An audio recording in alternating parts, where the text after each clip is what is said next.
Hello Libra friends, I'm Annie Botticelli and welcome to my Libra August 2025 astrology horoscope forecast. There have been many notable things going on in recent times that are long-term transits. We've had Pluto change into fellow air sign. We've had Saturn and Neptune move into Aries, your opposing complementary sign. Jupiter just recently went into Cancer. Uranus just went into Gemini. So many changes for humanity, for each sign, as these planets moving into the new signs are accentuating new fields of experience for you. So we have all of this going on.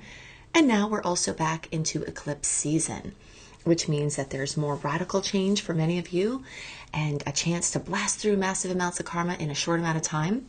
I'm calling the theme of this month, Timelines Collapse, Destinies Collide, and I'm going to give you a really exciting explanation of how the laws of physics are involved with the astronomical movements, which are filtered into our astrological experience.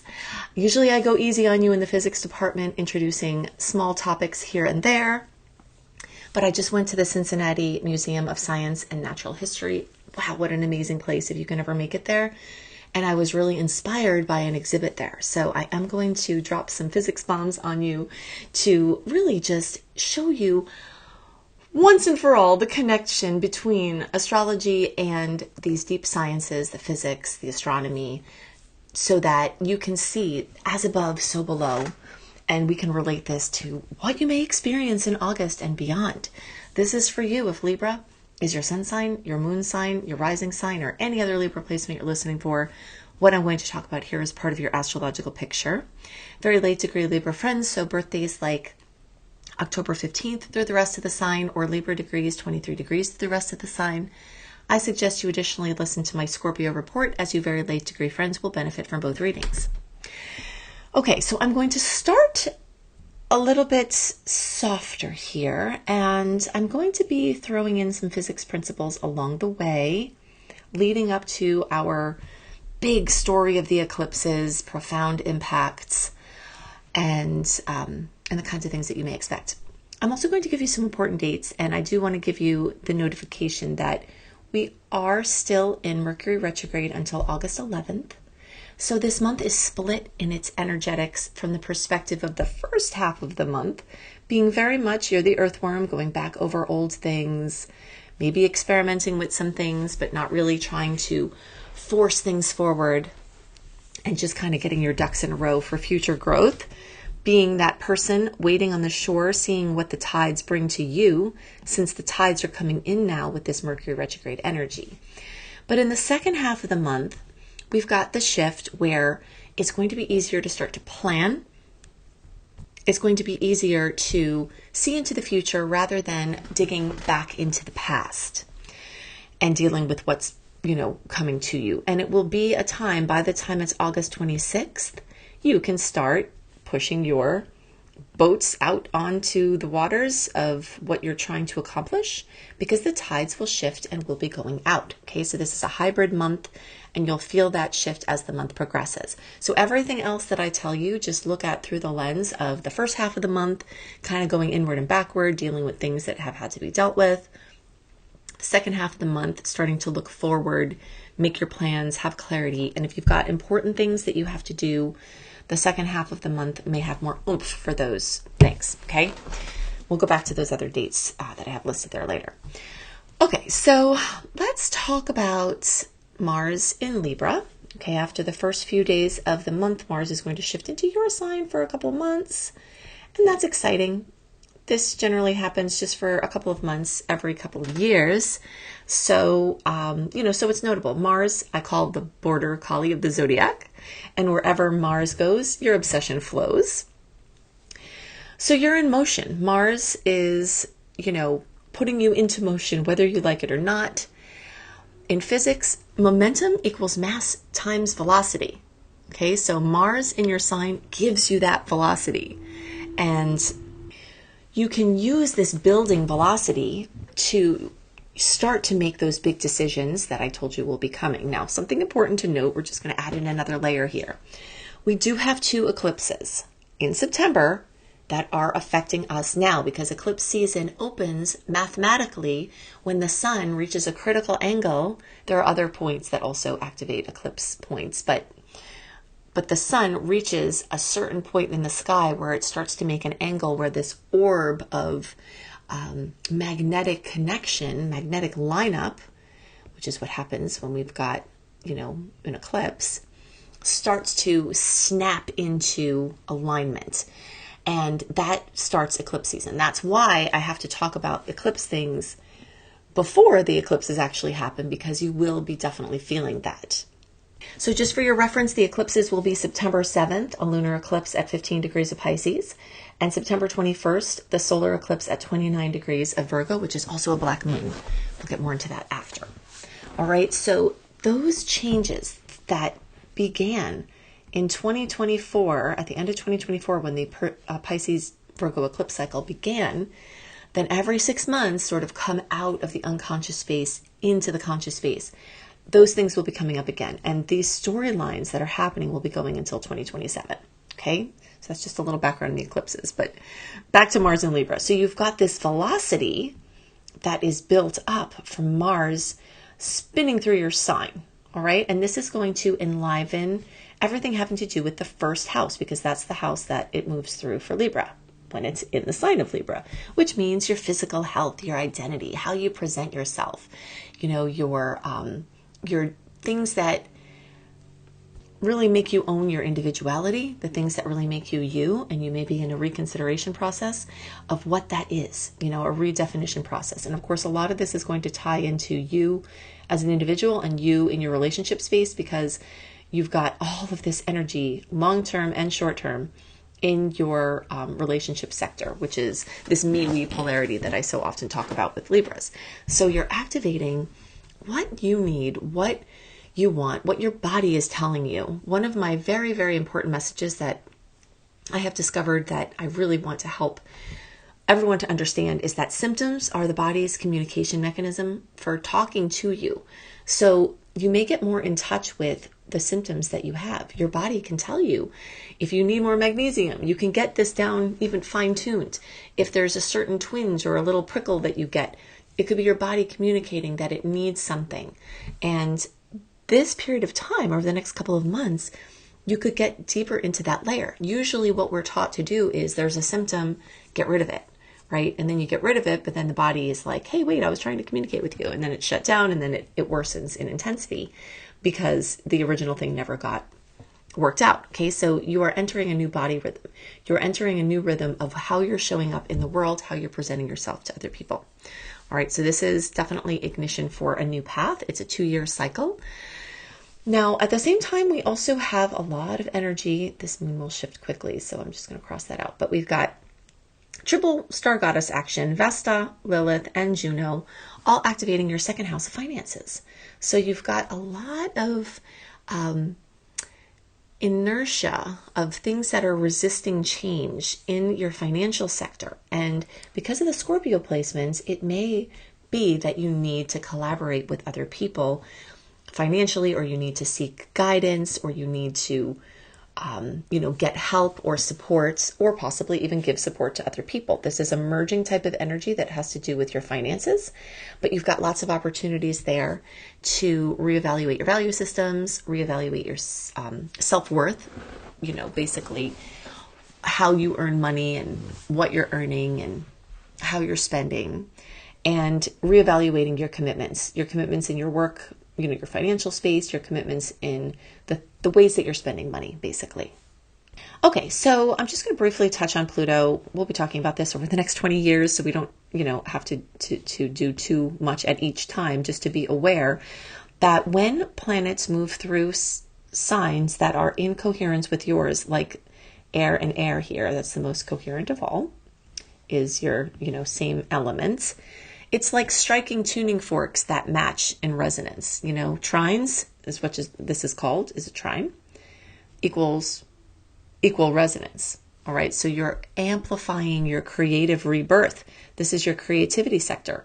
So whether you're creating a project or a baby or redefining your romantic space, this is this is activated for a long period of time, and you have Pluto as your private nuclear power generator to fuel this area of your life.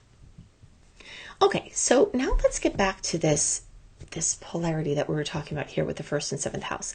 Saturn and Neptune, just recently going into Aries, will be there each for a long time. Ceres will blow through much quicker. Chiron has been there for years and is getting ready to leave soon-ish, comparatively to how long it's been there. And all of this is adding layers of storylines to your relationship sector. Saturn is bringing scaffolding. Okay, you're building new structures within your relationship. Neptune is seeing where there's been disillusionment, addiction, betrayal, deceit, and trying to move that to the higher vibration of spiritual connection. And so you may see relationships dissolving from Neptune being there if they're not aligned in your highest expression, and Saturn starting to build new relationships, like the scaffolding for new relationships. Chiron has been testing you for years, bringing up all of your woundedness in relationships, and Ceres is showing you where you can basically harvest from what you've done before. This is a scythe, it's like a sickle, and she's the goddess of the harvest. So when she's moving through, you're planting seeds for the next harvest, and you are harvesting what you sowed before, for better or worse. So whatever timeline you were on before, talking about these timelines, whatever you're experiencing now is from the previous you's actions that brought you to this place. So now you're doing different things. You've got all of these different possible timelines that you can jump onto. And at eclipse time, this becomes even more relevant. I'll get to that. But, the chance for you to collapse timelines is happening now. And if the future you want it to look like this certain way, then you have to do the things that match getting it to that place. And the same is going to go with your relationships. So if you're looking at your relationship space now and you're happy with your harvest, then keep doing what you're doing and you will continue along. And if you're not, then you can start to plant different seeds. And that's going to be very much what this short and long-term cycle is about. Now, understanding the mechanics of an opposition, we'll talk about the physics principles. So basically, this is like tension across a field. Okay, so this is a vector pull, a polarity, you can call it oscillation, the swinging back and forth. So in physics, an opposition is like tension. It's like a tension wire stretched across space. And you can think of it as like a loaded suspension bridge. And you can think of it as a magnetic field with polarized charges. So there's oppositions that can merge and can blend. And without either end of the equation, you can't have, the balance. So Libra's life is always a quest for this balance between me and we. But you've got extra things going on in those arenas now. So you're getting to your next stage of who you're becoming, and you're being pulled by what you've agreed to reflect or contain in others. Okay, so you've made these agreements with how you're showing up for other people that may have been in congruence with how you were before, but now the you that you're becoming is changing, and your relationships are going to shift based on the trajectory that you're going to go on. Okay, before we get into the eclipses, I just want to point out some dates. August 9th is the full moon at 17 degrees of Aquarius. Fullness, completion, fruition, drama in that same 5th house where Pluto is. Again, this is in a nice angle for Libra placements, and it is at 17 degrees. So those of you who are between 12 and 22 degrees, the closer to 17 degrees, the more you may get an obvious kiss from this, although everyone can benefit from it. That's going to represent around October 2nd through October 12th or so, with around October 7th, being the closest connection. Now, these dates can vary by several days because the sun doesn't move into Libra on the same day each year. Okay, so this can vary by several days or so, but those are the roundabout things. Where you may notice more. You may see fullness, completion, fruition, drama come in the house of creative endeavors. You may be bringing something may be coming to completion or fruition, something involving one of your kids or working with children, something involving romance or a bucket list thing. Maybe you're planning to go somewhere that you've always wanted to go, and that could be what the full moon represents. Also, there could be fullness, completion, fruition drama having to do with Aquarius. And this can have to do with things involving community, friendships, friendship circles, online interactions, networking, anything having to do with internet-based projects. Okay. And then the days around August 22nd through August 23rd, we've got the new moon in Virgo. Okay. So that new moon is happening in your 12th house. This is also going to be, okay, so this is 0 degrees of Virgo, which means that the next new moon is going to be at 29 degrees of Virgo, which means that it's also going to be Virgo, which means it will be a black moon. So September 21st, we've got the second Virgo new moon, making it a black new moon solar eclipse. So that eclipse I talked about on that date is going to be a black moon eclipse, which is very powerful. So some seeds are being planted now in the days around August 22nd or 23rd for, something else, a bigger thing that's going on here. And this is going to have to do with your subconscious space. This can have to do with healing addictions, healing the addictive mind, organizing chaos, spiritual healing, psychological healing, finding hidden gold, hidden talents, hidden opportunities within your unconscious space. So now that we're talking about the 12th house, let's link it to the 6th house here, because that's where you have your Pisces and Virgo polarity. And that's what the eclipse cycle is about, is the Pisces Virgo polarity. So talking about physics, the exhibit that I told you about that was exciting to me at the Cincinnati Museum of Natural History and Science was basically you would stand on this floor, that was like an interactive floor, and it was exhibiting the relative gravity theory that Einstein proposed, where basically time and space warp around items of mass. And the greater the mass, the greater the distortion of time and space. So we're used to thinking of time as something linear. And that is true on some level. We, have days that pass, we're doing things in a row, things are moving along a continuum, right? And so we think of this as normal time. But time is not only linear, and we can see this from the laws of physics, because time warps around things of mass. We have mass as well, which means that we can create timeline loops and collapse timelines. But I'm not going to get into that now. But just to say that, the more mass something has, the more of a field is around it where light and time and space bend around it. So in this exhibit, there were these, there was this movement of these, these fields of energy. And then as soon as you stepped on it, they started organizing themselves to circle around you. And it was illustrating how this works, how these, how random energy fields will form and pull and warp around this item, this thing of mass. So when there's an alignment, like an eclipse where the sun, the moon, and the earth are in an alignment, that creates what's called a syzygy, S-Y-Z-Y-G-Y. It's a really weird word. It's basically a vector of this alignment, and the mass of each of those bodies merges to increase the mass, which, of course, what did we just say about the increase in the mass? That warps time and space more than it would as individual bodies. So for many, many, many years, if you've been listening to my work, I've been telling you, look out around eclipse time and in eclipse season for karma to dissolve in an instant, for a trajectory field to go into a completely different direction in an instant, for life to change like you've walked through a portal.